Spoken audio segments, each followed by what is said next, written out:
حروف عاطفہ یا حروف عطف کو تفصیل سے دیکھیں گے. تو بغیر کسی تاخیر کے چلیں شروع کرتے ہیں. عطف کے معنی ہیں مائل کرنے کے. یہ حروف بھی معطوف کو حکم اور اعراب میں معطوف علیہ کی طرف مائل کرتے ہیں. یہ حروف بھی معطوف کو حکم اور اعراب میں معطوف علیہ کی طرف مائل کرتے ہیں. جاء زید و عمر، تو حروف عطف سے پہلے جو ہوگا اس کو معطوف علیہ کہیں گے، حروف عطف کے بعد جو ہوگا اس کو معطوف کہیں گے.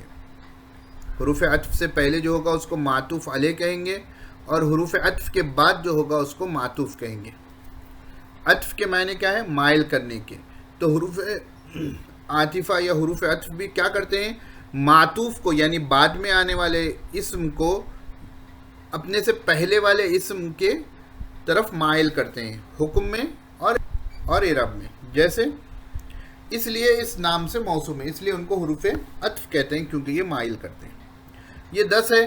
واو، فا، ثم، حتی، او، اما، ام، لا، بل، لیکن. واو، فا، ثم، حتی، او، اما، ام، لا، بل اور لیکن. تو یہاں آپ نے لا کو بھی دیکھ لیا حروف عطف میں، حالانکہ لا نافیہ اب تک ہم نے پڑھا ہے.